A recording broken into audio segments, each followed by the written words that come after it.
근데 예외적으로 먼저 주기로 한 사람도 동시행 항변권을 행사할 수 있는 경우가 있습니다. 거기 보면 나중에 우리 본수 가서 볼 건데요. 불안의 항변권 하는 것이 있고, 불안의 항변권 하는 것이 있고, 그리고 또 선이행 의무를 지체하고 있는 상태에서 상대방의 후이행 의무자 이행기가 도가되어 버렸다. 그때는 동시행 항변권을 행사할 수 있다 하는 판례도 있습니다.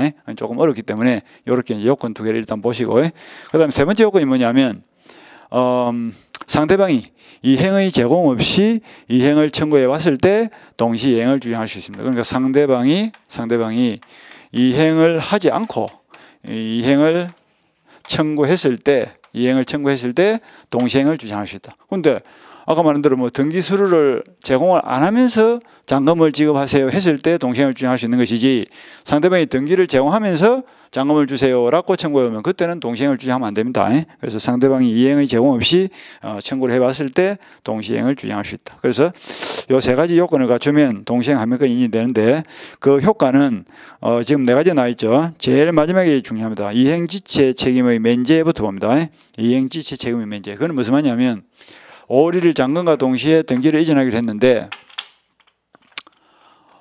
상대방이 등기를 안 주고 있으니까 매수인도 잔금을 안 주고 있는 거야. 둘 다 안 주고 있는 상태에서 5월 1일이 넘어가 버렸습니다. 그러면 5월 1일 이행기를 왜 정하냐? 계약을 맺으면서 이행 날짜를 정하는 목적은 이행기에 이행을 하지 않으면 어떻게 하겠다? 재무불이행을 이유로 제재를 가하겠다 이런 뜻입니다. 근데 지도 안 주고 나도 안 주고 둘 다 안 주고 있다면 이거는 나쁘다고 볼 수 있어요, 없어요? 나쁘다 볼 수 없죠. 왜? 저쪽에서 안 주니까 나도 안 주는 거 아닙니까? 그러니까 동시이행관계라는 정당한 권리를 가지고서 버티고 있는 거기 때문에 동시행관계에 들어가 버리면 그 날짜에 이행을 하지 않더라도 이거는 나쁘다고 볼 수 없고 위법하지 않기 때문에 재무불이행이 안 되는 거야. 그것이 뭐야? 이행지체가 저지되는 효과가 발생한다 이렇게 표현합니다. 그래서 동시행 항변권이 존속하는 동안에는 이행지체가 저지되는 효과가 발생하고 이행기는 별 의미가 없게 되어버렸다. 그리고 5월 15일 날 현실적으로 이행을 했다면 요 날짜가 이행 날짜가 되는 거예요. 그러니까 요 5월 1일부터 5월 15일까지 보름간 동시행 관계 있죠. 그죠? 동시행 관계가 지속되는 동안에는 이행 날짜가 된다. 자꾸자꾸 이렇게 연기되는 효과가 발생하는 거예요. 그래서 동시행 항변권을 다른 말로 연기적 항변권이다. 기간을 자꾸자꾸 연기시키는 효력이 있다라고 해서 연기적 항변권이다. 이렇게도 표현합니다. 그래서 그 235의 제일 위에 의 부분의 셋째 줄 끝머리에 보니까 법적 성질은 연기적 항변권이다 되어 있죠. 그게 그런 뜻이에요. 그래서 이행기에 이행을 하지 않더라도 둘 다 안 하고 있다면 나쁘다고 볼 수 없고, 따라서 나쁘지 않기 때문에 재무불이행을 한 걸로 볼 수 없고 이행지체가 저지되는 효과가 발생한다 이런 뜻이죠. 재무불이행 중에서도 이행지체가 저지되는 효과가 발생한다. 그 다음에 이행지체 책임이 면제되니까 동시행 항변권이 존속하는 동안에 계속 이행기가 연장되는 효과도 발생하죠. 그래서 연기적 항변권이다. 그 다음에 이번에 소송상 효력 되어 있는데 요거는 그러니까 이런 거예요. 5월 15일 날 갑이 을을 상대로 소송을 제기했습니다. 5월 15일 날 판사님 변제 날짜가 이행 날짜가 보름이 넘어갔는데 매수인이 잔금 5천을 안 줍니다 라고 소송을 제기했다고. 그러면 소를 제기당한 을이 피고가 되겠죠. 법원에 불려갔죠. 판사가 물어보겠죠. 물어봤을 때 당신 왜 잔금 안 주요 했을 때 을이 동시행 항변권을 행사하지 않으면 법원에서는 주장을 원용을 하지 않습니다. 참작을 하지 않습니다. 우리나라는 변론주의 내지는 전문주의를 취하기 때문에 소송에서 당사자가 주장하는 것만 법원이 판단하지 주장하지 않는 사실을 법관이 개인적인 사유로서 재판할 수는 없다 이런 뜻이죠. 그래서 동시행 항변권 관계가 존재하고 있더라도 주장하지 않으면 법원은 판단하지 않습니다. 그런데 주장을 한 게요. 저쪽에서 등기를 안 주니까 나도 잔금을 안 주는 거 아닙니까? 라고 주장을 했단 말이죠. 주장을 했다를 원용을 했다 이렇게 표현합니다. 주장을 하면 법원은 판결을 내릴 때 어떻게 된다? 상한 이행 판결을 낸다고. 그래서 상한 이행 판결은 그 내용을 보면 피고 을은 원고 갑으로부터 등기 서류를 제공받는 것을 조건으로 잔대금 5천만 원을 지급하라 이렇게 판결을 낸다고. 그러니까 땅을 받는 걸 조건으로 돈을 주라 이렇게 판결을 낸단 말이죠. 상한을 조건으로 거부를 해라 이 말이죠. 상한 거부 판결 내지는 상한 이행 판결 내지는 일부 성소 판결 이렇게도 표현합니다. 그것이 소송상 효력이에요. 그래서 원고가 제기한 이행 청구 소송에서 피고가 동시이행의 항변권을 주장하는 경우에는 법원은 원고 패소 판결을 할 것이 아니라 원고 이행과 상한으로 이행해야 한다는 판결, 즉 상한 급부 판결을 내려야 한다 이렇게 되어 있죠. 그렇게 이해하시면 됩니다. 그 다음에 1번은 뭐 별로 중요한 건 아니다. 그죠? 이행 거절의 항변권 되어 있는데 5일 날 등기를 안 주면서 장검을 주세요 하면 당연히 어른 뭐라 합니까? 네가 등기를 줄 때까지 장검을 못 주겠다라고 거절할 수 있죠. 그게 뭐 동시행 항변권이 되는 뜻이고요. 그 다음에 상계 금지. 이건 뭐 동시행 항변권이 붙은 채권을 자동 채권으로 해서는 상계할 수 없다. 일단 상계 금지호가 있다는 거 알아놓으시고 이거는 본수 가서 봅니다. 조금 어려워요. 어려우니까 기초를 잡는 부분에서는 볼 필요가 없고. 자, 이렇게 해서 동시행 항변권을 봤습니다. 동시에 항변권 요건 3개 보시고 효과 보시고 그 다음에 위험부담 넘어갑니다. 위험부담. 위험부담은 이것도 역시 쌍무계약에서 문제가 되는 건데요. 쌍무계약에서 일방의 채무가 기책 사유 없이 이행이 불가능한 상태에 빠져버리면 상대방의 채무는 어떻게 될 거냐 하는 건데 거기에 대한 그 부담의 문제를 이제 위험부담이다 이렇게 표현합니다. 자, 예를 들어서 한번 봅시다. 갑이라는 사람이 주택 한 채를 을에게 팔기로 했죠. 그리고 3월 20일 날 팔기로 매매 계약을 체결한 거예요. 그리고 대금 1억을 정하고 5월 1일 날 이행을 하기로 했죠. 그런데 계약을 맺고 3월 25일 날 가서 보니까 집이 불타버리고 없어요. 왜 불이 났냐 알아보니까 3월 22일 날 불이 났다 그래. 그래서 3월 22일 날 불이 나는 바람에 5월 1일 이행 날짜 됐을 때 을이 대금 1억을 지급하더라도 갑은 집을 준다 못 준다. 집을 주는 것이 불가능해 되어버렸죠. 이런 불능을 무슨 불능? 후발적 불능이다 이렇게 표현합니다. 후발적 불능. 계약을 맺을 당시에는 집이 존재하고 있었는데 이틀 뒤에 불이 나는 바람에 5월 1일 지금 현재 이행을 못하게 됐다. 이걸 후발적 불능이다. 근데 이 후발적 불능의 경우에는 계약이 유효다 무효다? 계약은 유효죠, 그죠? 계약이 유효니까 채권 재무는 발생했다는 뜻이죠. 채권 재무가 발생했으니까 재무를 이행을 해야 됩니다. 그런데 재금을 지급하더라도 집을 줄 수가 없으니까 재무 이행이 불가능하죠. 그렇다면 재무를 이행하지 못하는 저 갑에 대해서 책임을 물을 수 있냐 없냐 그걸 따지는데 그거는 이제 재무자 갑의 기책 사유가 있느냐 없느냐에 따라서 달라지죠. 재무자 갑의 잘못으로 집을 못 주게 됐다. 이게 뭐야? 재무불이행이죠. 채무자가 자신의 잘못으로 이행을 못했다를 말한다. 재무불이행이다. 이렇게 표현하죠. 재무불이행이 되니까 집 대신 뭘 해야 돼? 금전으로 손해배상을 한다든지 아니면 계약을 해제를 당한다든지 뭐 이런 불이익을 당했죠. 그런데 재무자의 기책사유가 없다.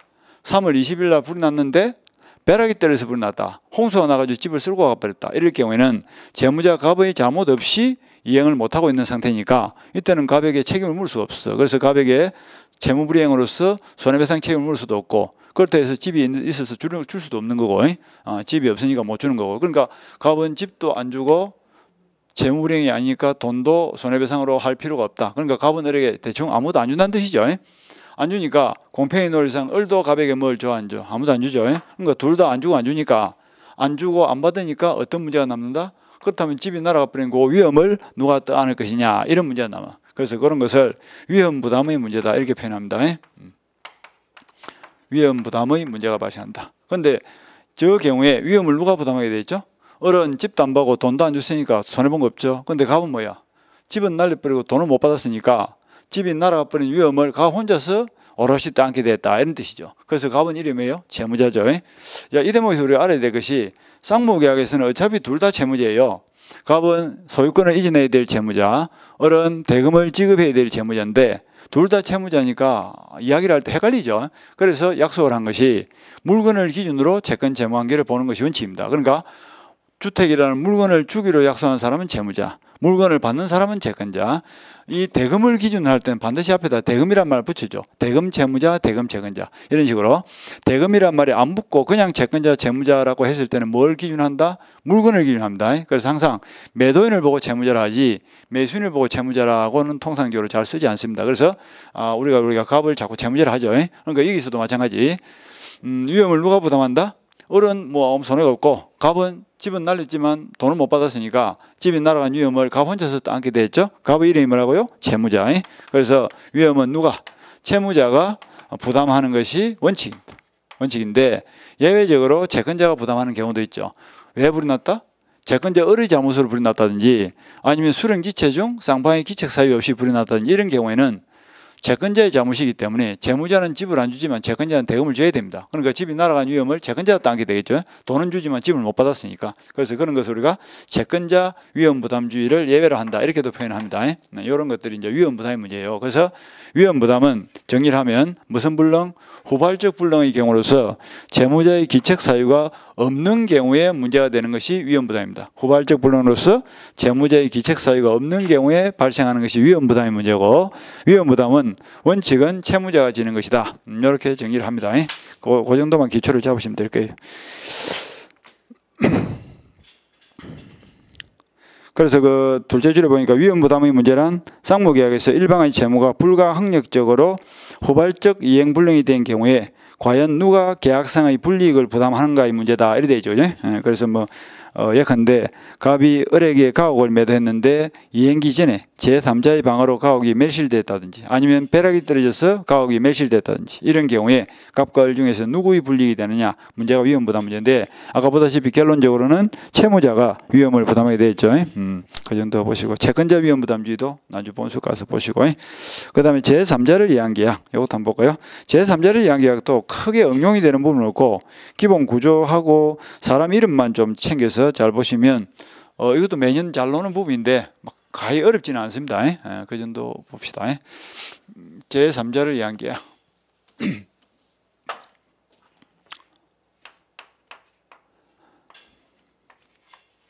갑이 병으로부터 돈 1억을 빌리고 3월 20일 변제하기로 했습니다. 빌려준 사람은 채권자, 빌린 사람은 채무자 되겠죠. 한편 갑에게는 1억짜리 토지는 한 필 짓는데 현금은 한 푼도 없죠. 3월 달이 넘어갔는데 돈이 없으니까 그 땅을 팔아서 돈을 갚을 생각입니다. 그래서 3월 1일 날 을가 그 토지를 팔기로 매매 계약을 체결합니다. 그리고 대금은 1억으로 정하고 3월 20일 이행하기로 했습니다.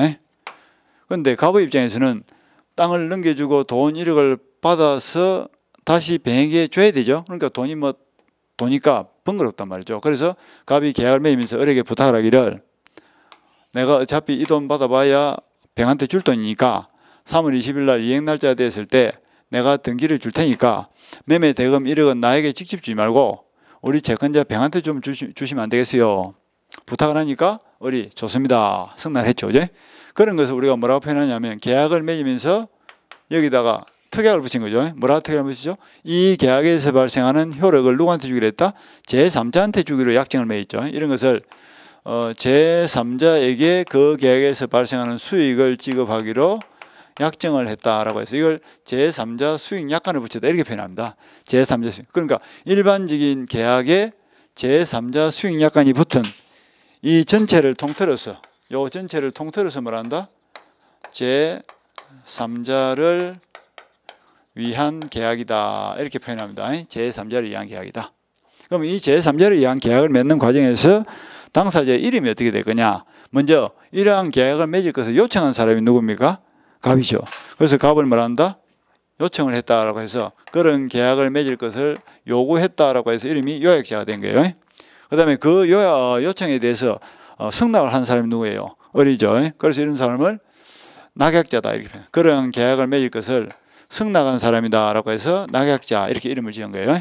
그 다음에 수익을 받을 사람은 누구예요? 병이죠. 그래서 이 사람 이름이 수익자가 된 겁니다. 그러니까 일단 제3자를 위한 계약에서는 사람 이름부터 먼저 딱 정확하게 기억을 하시고 그래서 갑과 을이 계약을 맺고 그 계약에서 발생하는 효과는 제3자 받기로 했으니까 그걸 제3자를 위한 계약이라 한다.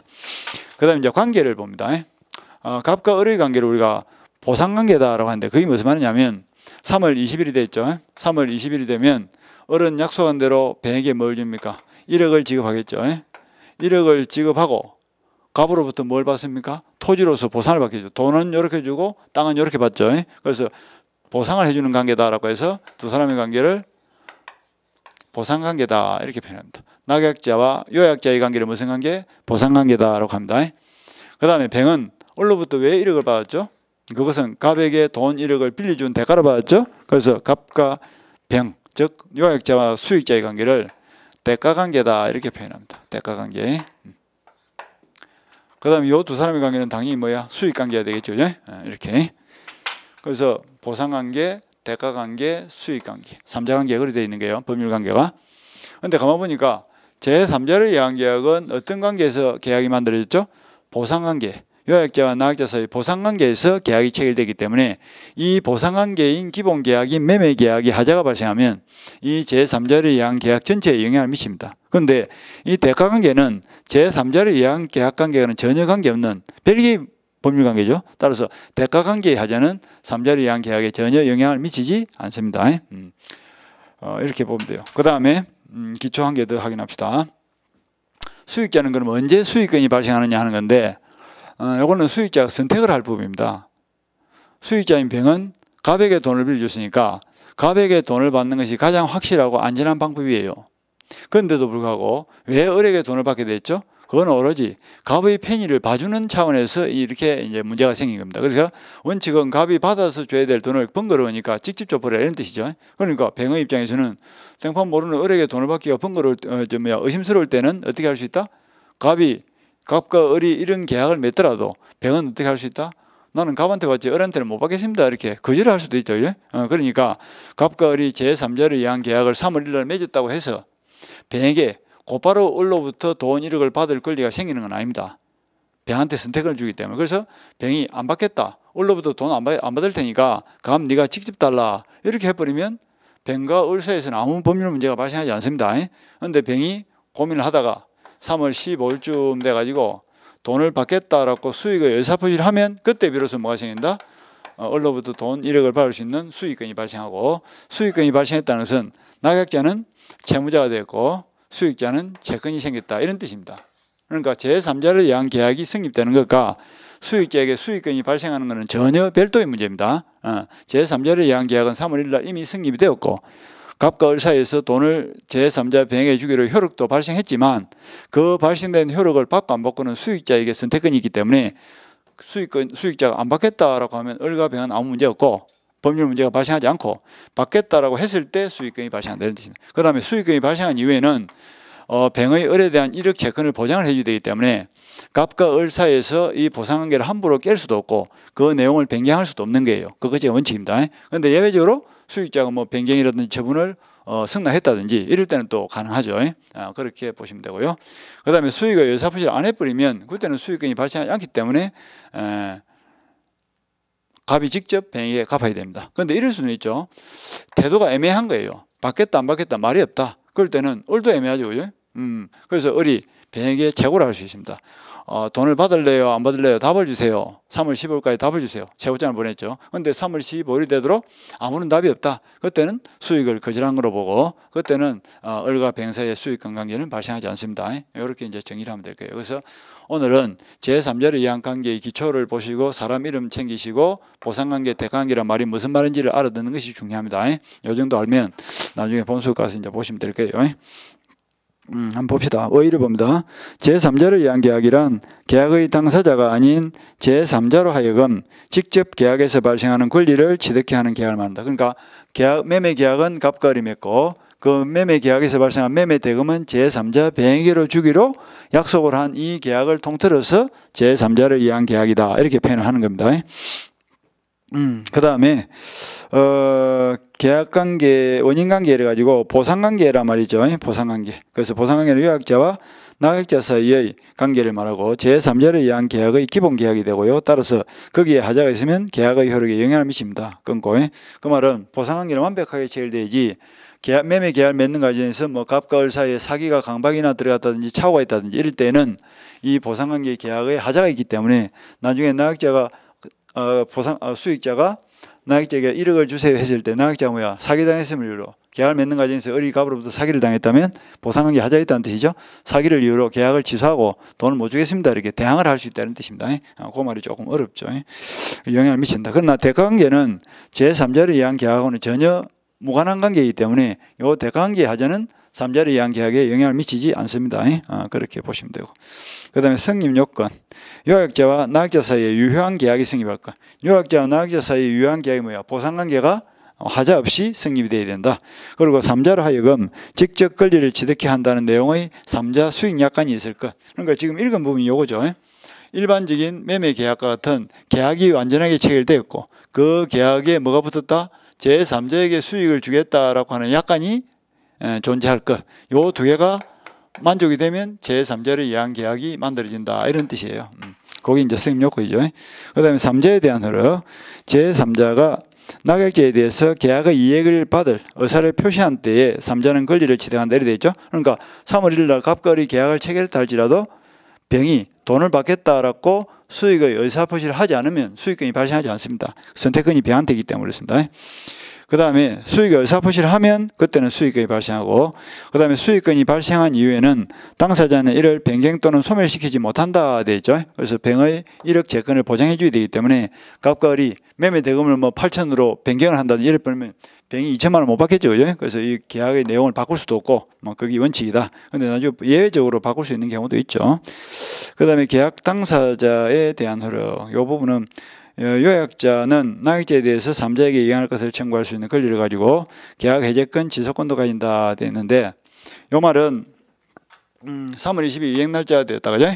갑이 을에게 등기서를 정했죠. 그럼 을도 동시에 병에게 돈 1억을 줘야 되겠죠. 그런데 등기를 정했음에도 불구하고 을이 매매대금 1억을 지급하지 않은 거예요. 매매대금을 지급하지 않는 것 그 자체가 뭡니까? 채무불이행이죠. 그러면 채무불이행이 있으면 이 매매 계약을 누가 해제할 거냐? 당연히 계약을 맺은 자만 해제권을 가지죠. 그래서 계약이라는 것은 맺은 자만 깰 수가 있죠. 그래서 채무불이행을 이유로 해제하는 것은 요약자지 수익자가 해제권을 행사하는 건 아닙니다. 그래서 요약자는 채무불이행을 이유로 계약을 해제할 수도 있고 그 다음에 부당이득 원상회복을 청구할 수도 있다. 그렇지만 손해배상은 수익자가 할 수 있습니다. 돈을 제때 못 받음으로써 병이 딴 데 투자를 할 수 있는 기회를 놓치는 바람에 손해가 발생했다. 그때는 병도 을을 상대로 손해배상 청구할 수 있죠. 이건 조금 구체적인 문제니까 나중에 천천히 보시면 될 거예요. 그래서 해제권, 지속권은 요약자가 가진다. 그 다음에 나약자에 대한 흐름. 채무자는 제3자를 위한 계약의 기한 항변으로 3자에게 대항할 수 있다. 그 말은 병이 돈 받으러 왔는데 돈 주세요 하니까 을이 하는 말이 내가 3월 1일 날 계약을 맺는 과정에서 갑으로부터 사기를 당해가지고 계약을 잘못 맺었다. 사기를 당했단 말이 무슨 말이에요? 요 보상관계에 하자가 생겼다는 뜻입니다. 그러면 을은 이 보상관계의 하자인 사기를 이유 삼아서 이 매매계약을 취소할 수 있고 그 다음에 병한테 뭐라고 주장할 수 있다? 취소를 하고 돈 1억을 못 주겠습니다. 이렇게 대항을 할 수 있다. 그래서 보상관계에 하자가 생기면 나약자는 그 보상관계의 계약을 취소하거나 무효를 주장해서 수익자에게 대금 지급을 거절할 수 있다. 대항할 수 있다는 뜻입니다. 그래서 보상관계의 하자를 이유로 해서는 대항할 수 있고 아까 대가관계의 하자를 이유로 해서는 대항할 수 없다 이랬죠. 그런 정도 보시고 하여튼 오늘은 뭐 구체적으로 다 보려고 욕심 부리지 말고 요 이름하고 이런 것들 잘 챙기시고 그 다음에 계약의 해제와 해제에 대해서 한번 봅시다. 이 계약의 해제 부분도 한 해도 안 빠지고 논다 그죠? 해제만큼 중요한 것이 없죠. 매년 놓을 수밖에 없습니다. 계약의 해제. 채권계약이 성립한 경우에 당사자 일방에게 채무불이행의 사유가 발생하여 계약의 목적을 달성할 수 없는 때에 상대방이 일방적 의사표시만으로 계약을 해소하여 계약의 구속으로부터 벗어나게 하는 제도가 해제다 되어 있고요. 뭐 단독행위다, 소급표가 있다 이런 말이 나와 있죠. 그에 대해서 이제 한번 봅시다. 그 밑에 보면 해제권 발생에 약정 해제권이 있고 그다음에 법정 해제권이 있는데 시험에서는 법정 해제가 중요합니다. 그래서 법정 해제를 중심으로 해서 먼저 쭉 보고 그 다음에 약정 해제를 붙여서 한번 쭉 보도록 그렇게 하겠습니다. 법정 해제를 바로 봅니다. 이 법정이란 말은 법률에서 정한을 줄임말이에요. 법률에서 정한 일정한 사유가 갖춰지면 당연히 해제권이 발생한다. 이것이 법정 해제입니다. 법정은 당연히 발생하는 겁니다. 자, 예를 들면 이런 겁니다. 갑이라는 사람이 토지를 을에게 팔기로 3월 1일 날 계약을 맺고 계약금 1,000만 원 걸고 그 다음에 4월 1일 날 중도금 4,000만 원을 지급하고 그리고 4월 15일 날 등기를 먼저 넘겨주면 5월 1일 날 잔금을 5천만 원 지급하기로 이렇게 계약을 맺은 거예요. 이제 계약을 맺는 과정에서 을이 그 땅은 갖고 싶은데 돈이 5천만 원밖에 없죠. 그러니까 갑에게 뭐라고 부탁했다? 중도금 받고 등기를 먼저 넘겨주시면 내가 소유권을 취득한 다음에 대출을 받아서 잔금 5천을 지급해 드리겠습니다. 이렇게 이제 이야기를 한 거예요. 그러니까 매도인이 매수인을 믿고 그렇게 계약을 체결한 겁니다. 그리고 약속한 대로 중도금 줬고 약속한 대로 등기를 넘겨받았고 등기를 넘겨받아서 지금 현재 소유권을 취득을 했습니다. 그러면 을의 입장에서는 그 토지를 가령 뭐 4월 한 20일경 뭐 빌려주든 매매를 하든 돈을 받아서 잔금을 지급해야 되겠죠. 그래서 매매를 하고 4월 20일 날 병에게 등기까지 넘겨주고 소유권 등기까지 넘겨주고 팔아가지고 잔금을 지급해야 되는데 잔금 지급 안 한 거예요. 잔금 지급 안 한 것이 뭡니까? 채무불이행이죠. 채무불이행. 그러면 채무불이행이라는 사태가 빠져버리면 갑은 막바로 을을 상대로 이 매매 계약을 취소할 수 있느냐? 그게 지금 문제입니다. 그게 이제 취소 과정을 이제 해제 과정을 보는 거예요. 해제를 할 수 있느냐 하는 건데 쭉 적어 보면 5월 1일 날 채무불이행이 있어. 약속을 안 지켰죠. 그렇다 해서 막바로 계약을 해제할 수는 없고 기한에 맺은 계약이니까 을로 하여금 돈을 지급할 수 있는 대금을 지급할 수 있는 기회를 주라 하는 취지에서 재고를 합니다. 재고를 합니다. 그런데 재고를 할 때는 항상 상당 기간을 정해서 재고해야 돼요. 그래서 한 달 기회를 줬다 칩시다. 6월 1일까지 대금 지급을 하지 않으면 매매 계약을 해제하겠습니다 라고 재고장을 보냈죠. 그리고 6월 1일까지 기다려야 돼요. 기다렸는데도 불구하고 이행을 하지 않는 거예요. 이행을 하지 않으면 그 시점에서 이제 뭐가 발생한다? 해제권이 발생합니다. 그러면 해제권이 발생했다 해서 막바로 또 해제가 되는 것도 아니죠. 해제권을 행사해야 돼. 그래서 6월 1일 날 곧바로 해제하겠습니다 라고 해제권을 행사했습니다. 그럼 해제권은 일방적으로 하고 행성권이기 때문에 당연히 해제의 효과가 발생하겠죠. 그러면 해제가 되면 어떤 효과가 발생할 거냐 하는 건데요. 해제의 효과 부분이 상당히 중요한 거예요. 그래서 해제의 효과를 쭉 적어보면 제일 먼저 발생하는 것이 소급에서 계약이 무효가 됩니다.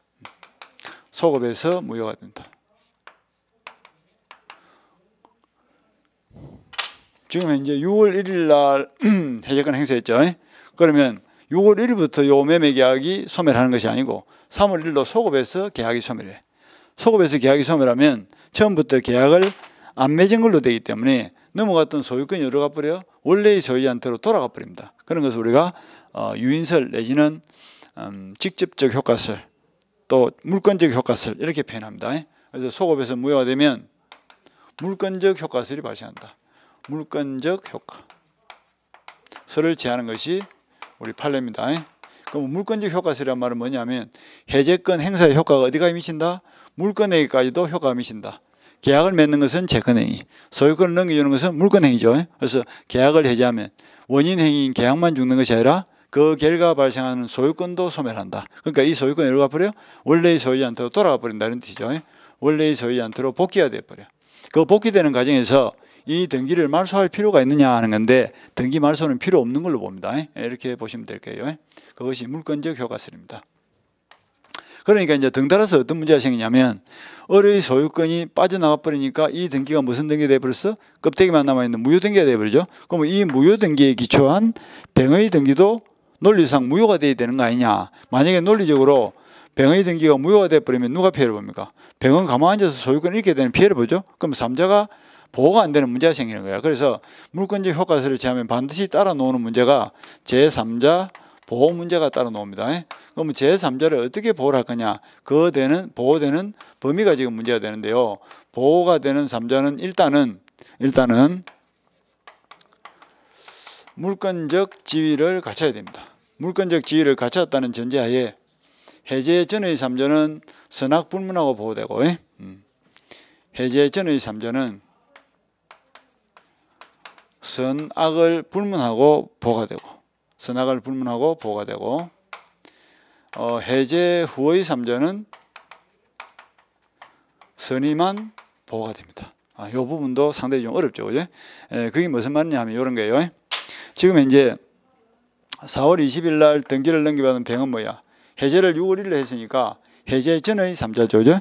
해제 전의 3자로서 소유권 등기까지 완벽하게 마쳤으니까 뭐야? 물권적 지위도 갖췄죠. 그래서 물권적 지위도 갖췄고 해제 전의 잠재라면 6월 1일 날 해제가 되더라도 병이 보호가 되기 때문에 병행위로 넘어왔던 요 소유권이 갑에게로 돌아간다, 안 돌아간다? 안 돌아간다는 뜻입니다. 안 돌아가기 때문에 갑은 해제를 하더라도 소유권을 되돌려 받을 수는 없고 을로부터 뭘 받아갈 수밖에 없다. 만약에 1억에 팔았는데 을은 병에게 1억 5천에 팔았다 칩시다. 그러면 지금 현재 시가대로 1억 5천 돈을 받아가야지 병으로부터 땅을 받아갈 수는 없다 이런 뜻이죠. 그래서 해제 전의 삼자는 선악불문하고 보호되고 해제 후의 삼자는 선의만 보호된다. 이거는 무슨 말이냐면 지금 현재 6월 1일에 해제가 되어버리면 이 등기가 바로 껍데기만 남아있는 무효등기가 되어버리죠. 소유권이 빠져서 갑은 들어가 버리니까. 그런데도 불구하고 을이 6월 2일 당시에는 을은 등기는 가 있지만 소유권은 갑한테 있는 거예요. 이미 소유권이 빠져서 가버렸으니까.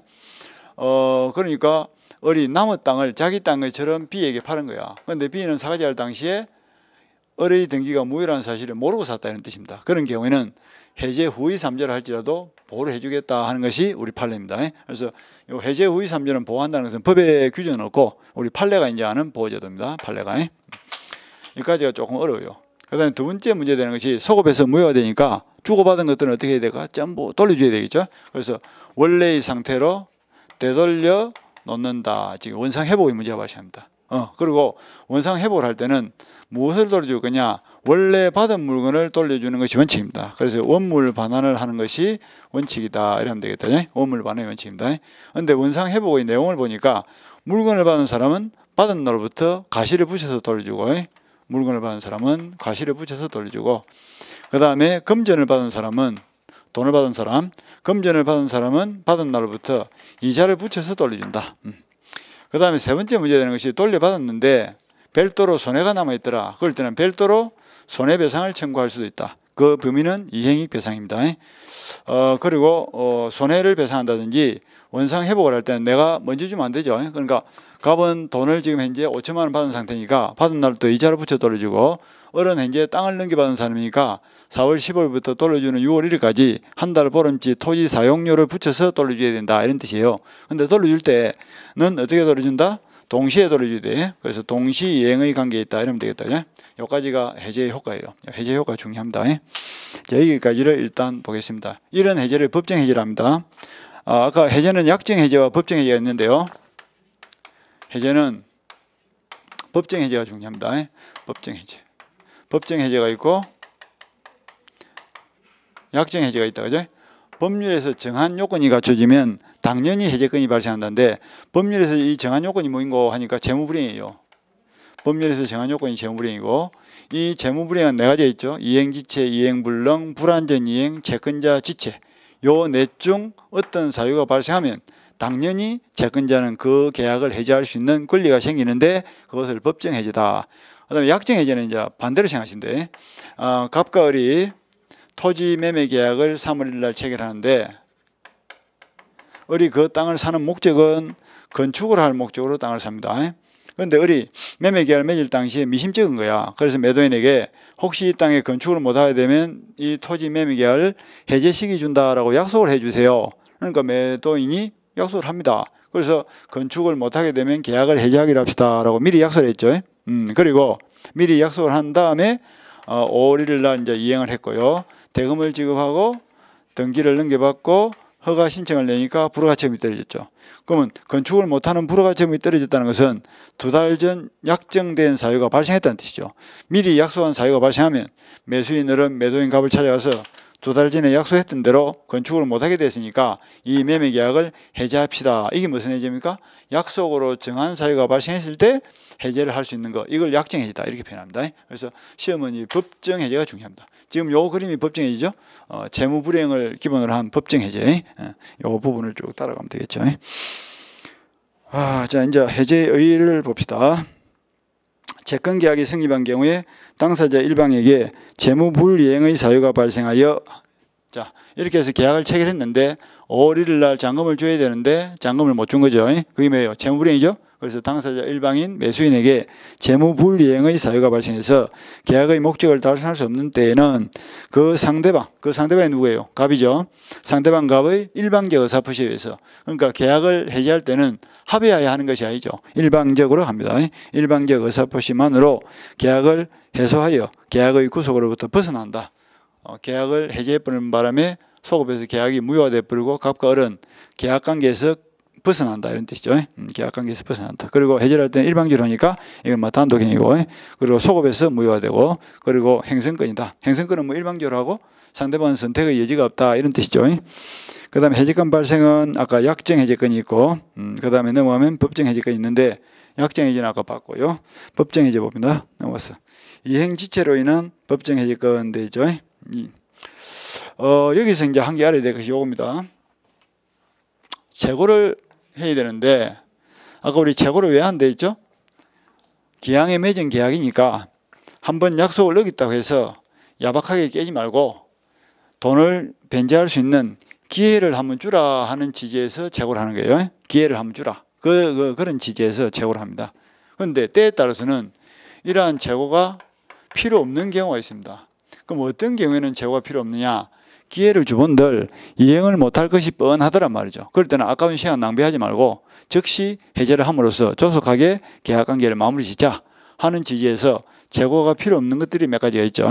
그걸 나중에 우리가 외우게 될 겁니다. 거종,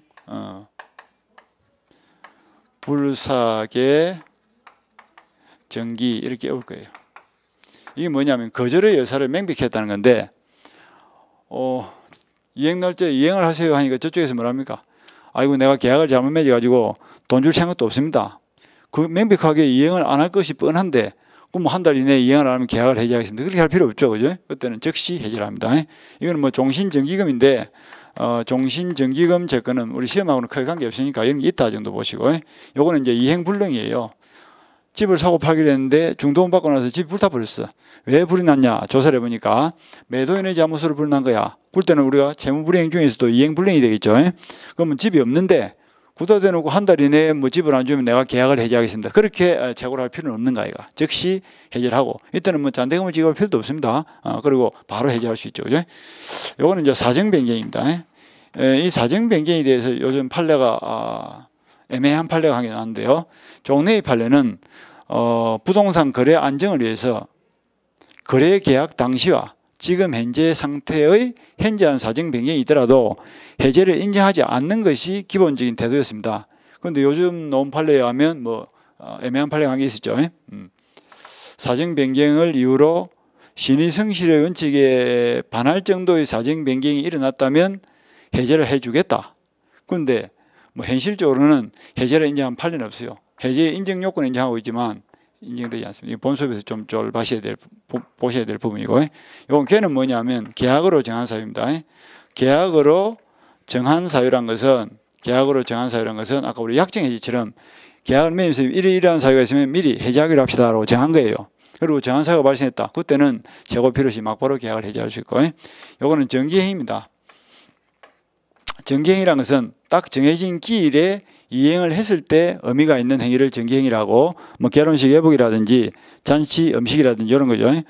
결혼식 예복은 결혼식 날 입지 못하면 그건 의미가 없는 옷이죠. 따라서 정기행위도 역시 재고 필요 없이 그 날짜에 뭐 이행이 되지 않으면 바로 계약을 깰 수 있다. 그래서 이거는 나중에 본수과에서 다시 볼 건데요.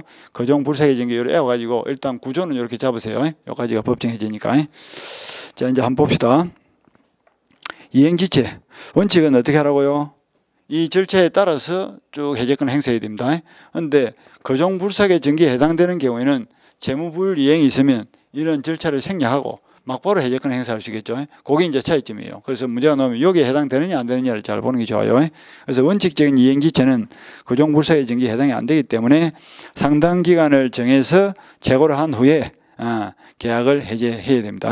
그런데 예외가 중요합니다. 재고를 요하지 않는 경우 이래가지고 기억해 보니까 채무자가 미리 이행하지 아니할 의사를 표시한 때에 되죠. 그걸 다르게 표현하면 거절의 의사를 명백히 했다 이런 뜻이에요. 그 경우에는 재고를 하지 않고 막바로 계약을 해제할 수 있다. 그 다음에 니은에 보니까 정기행위 되어 있죠. 계약의 성질 또는 당사자의 의사표시에 의하여 일정한 시일 또는 일정한 기간 내에 이행하지 않으면 계약의 목적을 달성할 수 없는 경우가 되어 있죠. 그래서 결혼식용 요리 조문 요리되어 있죠. 그 다음에 초대장 주문 요리되어 있죠. 그러니까 3월 5월 1일 날 결혼식을 하기로 했는데, 그리고 5월 1일까지 결혼식 잔치 음식을 주문해서 이제 갖다 주기로 했는데 5월 1일 때도 상대방이 잔치 음식이 주문이 안 된 게 준비가 안 된 거예요. 그러면 갑이 재고를 해서 보름 이내에 잔치 음식을 만들어주지 않으면 계약을 해지하겠습니다. 그럴 필요 없죠, 그죠? 잔치날 끝나버리면 그 잔치 음식은 그 뒤에 가져와 본들 아무 의미가 없는 거예요. 그래서 정해진 그 날짜에 반드시 이행을 해야 되는 이런 특별한 행위의 경우에는 이행을 하지 않으면 막바로 계약을 해지할 수 있는 거지 기회를 줄 필요가 없다. 재고를 한다는 것은 기회를 준다는 뜻이죠. 그 다음 내려서 방금 이번에 이행불능. 이행불능도 거종불사의 정의에 들어가죠. 이행불능. 요 불능의 경우에도 지구상에 물건이 없는 거예요. 그런데 없는 물건을 한 달 이내 안 주면 내가 계약을 해지하겠습니다. 그렇게 재고를 할 필요는 없겠죠. 그죠? 그래서 이행불능의 경우에도 재고가 필요 없다. 그 다음 불완전이행. 불완전이행은 두 가지로 나눠봅니다. 불완전이행은 이행을 했음에도 불구하고 완전하지 못한다는 뜻이죠. 그래서 추환이 가능한 경우가 있고 추환이 불가능한 경우가 있죠.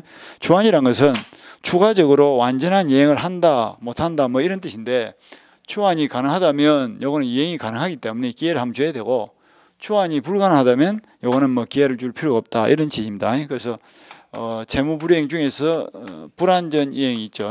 불완전 이행. 요 불완전 이행은 이행을 하긴 했는데 완전하게 못했다. 예를 들면 추환이 가능하냐, 추환이 불가능하냐를 나눠서 봅시다. 추환이 가능한 거. 갑이 을과 사가 100박스를 100만 원에 사기로 매매계약을 체결했습니다. 3월 1일 날 매매계약을 체결하고, 그리고 5월 1일 날 이행을 하기로 했는데 100만 원을 지급하고 100박스를 받았습니다. 자, 이행이 끝났죠, 그죠? 근데 사과 박스를 열어보니까 그 중에서 한 20박스 정도가 썩은 거예요. 상했다고. 그러면 이행을 하긴 했는데 완전하게 했다, 불완전하게 했다?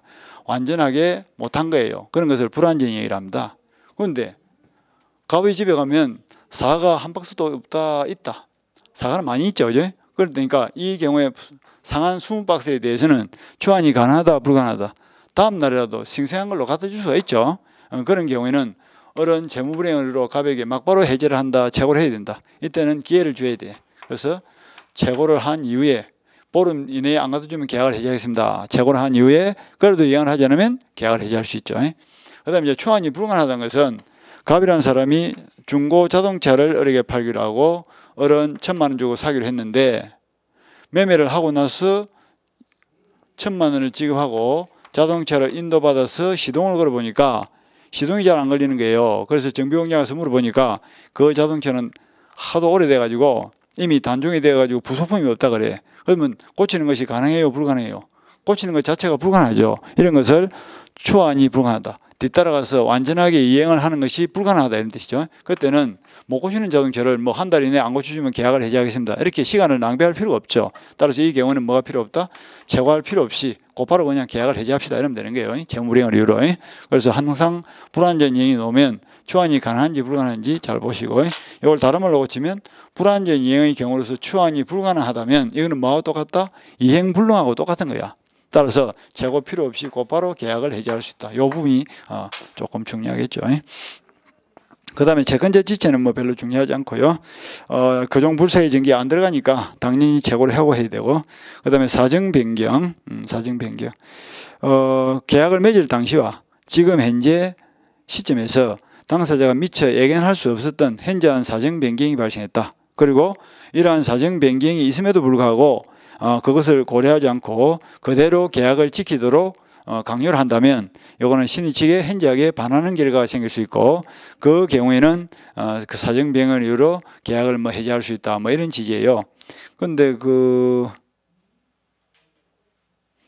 사정 변경을 이유로 계약을 해지할 수 있다, 이런 취지인데, 아직까지 우리 판례는 현실적으로 사정 변경을 이유로 계약을 해지한 예는 없습니다. 예는 없다, 이렇게 보시면 되겠다. 그래서 마지막에 보면 13년도 판례가 한 게 나와 있는데요. 신의 측에 현저히 반하는 결과가 생기는 경우에 계약 준수 원칙의 예외로서 인정되는 것이고, 요까지가 뭡니까? 현저하게 사정 변경이 있다면 계약 해지를 인정하겠다는 뜻이죠. 그런데 현실적으로 우리 판례가 인정한 예는 없습니다. 요건만 지금 적시라고 있는 거죠. 여기서 말하는 사정이라 하면 계약의 기초가 되었던 객관적인 사정으로서 당사자 일방 당사자의 주관적 또는 개인적인 사정을 의미하는 건 아니다. 그러니까 객관적 사정을 말하는 것이다 하는 정도 보시고, 본수 가면 아마 이 판례를 보게 될 겁니다. 그러니까 지금은 일단은 외우는 게 중요한 거예요. 구조를 잡는 게 중요하니까 일반적인 경우는 재고를 거쳐서 해제를 해야 되는데 거종불삭의 전기에 해당되면 재고가 필요 없는 경우도 있다 하는 까지만 보시면 될 거예요. 그 다음에 부수적 재무불이행, 그것도 또 안 들어가죠. 그죠? 부수적 재무는 본질적 재무가 아니기 때문에 불이행이 있더라도 그거는 뭐 계약 해지 자체가 안 됩니다. 그러니까 냉장고를 매매한다라고 봅시다. 그럼 냉장고를 팔고 100만 원 주기로 했는데 이행날짜가 되니까 전자회사 직원이 냉장고를 옮겨주고 100만 원을 지급하면 계약이 끝날 거예요. 그런데 냉장고를 옮기는 과정에서 장판을 찐다든지 뭐 화분을 깼다, 이런 경우는 뭐랍니까? 부수적 재무불이행이다. 그런데 냉장고는 뭐 잘 돌아가는 거예요. 그러면 어려 입장에서, 소비자 입장에서 장판을 찢었다든지 화분을 깨뜨렸다는 그 부수적 재무 불이행을 이유로 냉장고에는 아무 하자가 없는데 냉장고 매매 계약을 해지할 수 있느냐? 그건 안 된다고 보는 게 우리 판례예요. 그래서 그때는 그 부수적 재무 불이행에 따른 뭐 손해배상만 청구하면 되지 매매 계약 자체를 해지할 수는 없기 때문에 재고 여부도 따질 필요가 없다, 이런 뜻이죠. 그 다음에 해제권 행사의 불가능성, 요거는 뭐 해제권자가 여러 명이라든지 상대방이 여러 명일 때 해제권을 어떻게 행사할 거냐 하는 건데, 전원으로부터 전원에 대해서 행사한다, 그 말만 알고 계시면 됩니다. 그거는 무슨 말이냐면 이런 거예요. 가비엘에게 땅을 팔고 을은 1억 주고 사기로 했는데 땅을 파는 사람이 갑 한 사람이 아니고 A, B, C 세 명의 공동 소유더라 이거죠. 그러니까 매도인이 세 사람이고 매수인이 한 사람인데 매수인이 약속을 어겼다. 그럴 때는 이런 절차를 거치면 해제권자는 3명인데 상대방 1명이죠. 그럼 해제권 행사를 어떻게 해야 돼? 3명이 전원이 해야 된다. 한 사람 하면 안 됩니다. 전원이 해제권 행사해야 된다. 그럼 반대로 갑이 A, B, C 세 사람한테 땅을 팔았는데 대금을 안 주더라. 그럼 뭐야? 해제권자는 1명이지만 상대방이 좀 3명이죠. 그럼 해제권 행사를 할 때는 한 사람한테만 하면 안 되고 3명 모두에게 해야 된다, 이런 뜻이에요. 그러니까 합치면 해제권자가 여러 명이든 상대방이 여러 명이든 해제권을 행사할 때는 전원으로부터 전원이 해제권을 행사해야 되고 전원에게 해야 된다는 뜻입니다. 전원에게 하면 되는 것이지 반드시 동시에 할 필요는 없습니다. 순차적으로 해도 관계없죠. 동시에 할 필요는 없고 전원으로부터 전원에 대해서 해야 된다. 그리고 3명한테 해제권이 발생했는데 그중 한 사람한테 해제권이 소멸해버렸죠. 그럼 어떻게 돼? 전원 다 소멸해버립니다. 불가분석 하는 것이 있죠. 그 다음에 해제의 효과, 소급적 실효, 해제의 효과까지 지금 온 거예요. 해제에서 가장 중요한 것이 해제의 효과인데, 소급에서 계약이 무효가 되어버린다, 실효가 되어버린다는 뜻이죠. 소급에서 실효가 된다. 그래서 계약이 되면 처음부터 계약이 존재하지 않았던 것으로 되기 때문에 아직 이행하기 전이라면 이행할 필요가 없고, 이미 이행을 했다면 근거 없이 주고받은 것이 되기 때문에 어떻게 한다고요? 원상회복을 청구할 수 있겠죠. 그 다음에 해제는 3자의 권리를 해하지 못한다. 요 3자는 아까 말한 대로 물권적 지위를 지도했다는 전제하에 해제 전의 3자는 선악불문, 해제 후의 3자는 선의만 보호된다 그랬죠. 요 조금 깊이 들어간 부분이니까 예비 과정에서는 뭐 여기 절 필요가 없을 거예요. 그 다음에 원상회복 의무, 요 이야기죠. 계약이 소급해서 무효가 되니까 주고받은 것을 이제 다 돌려줘야 되겠죠. 계약을 맺기 전의 상태로 원상으로 회복하는데, 그 원상을 회복할 때 원래 받은 물건을 돌려주는 게 원칙입니다. 그런데 원래 받은 물건이 없다, 불타버렸다, 이럴 때는 어떻게? 가액 반환하면 되겠죠. 돈으로 쳐서 돌려줍니다. 그 다음에 돌려주는 구체적인 것은 물건을 받은 사람은 받은 물건에 그동안 사용했던 사용이익을 붙여서 돌려줘야 되고, 돈을 받은 사람은 원금만 돌려줄 것이 아니라 그동안 그 돈을 사용한 데 따른 이자를 붙여줘야 되겠죠. 그래서 받은 날로부터 이자를 붙여줘야 된다는 걸 보시면 돼요. 끝까지 보고, 그 다음에 돌려받았는데 손해가 있으면 뭐 원상회복과 동시에 또 손해배상도 청구할 수 있고, 그 다음에 돌려줄 때는 동시에 이행하는 게 옳죠. 이 정도만 보겠습니다. 그래서 4번에 동시행관계에 있다 돼 있죠. 그 다음에 계약의 해지는 계속적 계약에서 하는 건데, 이건 소급표가 없다는 점에서 해지하고는 다르죠. 그래서 근로계약이라든지 임대차 계약처럼 계속적 계약의 경우는 채무불이행이 있더라도 해제를 할 것이 아니라 해지를 함으로써 기항해 왔던 계약 기간은 그대로 효력을 주고 해지란 지금부터 장래에 향해서 효력이 소멸한다 이런 뜻입니다. 그것도 이제 그렇게 중요한 건 아닌데 하여튼 오늘은 법정해지 기본 틀만 잘 정리를 하셔도 엄청나게 공부를 많이 한 것이니까 이 부분을 잘 챙기도록 합시다. 자, 여기까지 보고 잠시 쉬었다가 다시 합시다.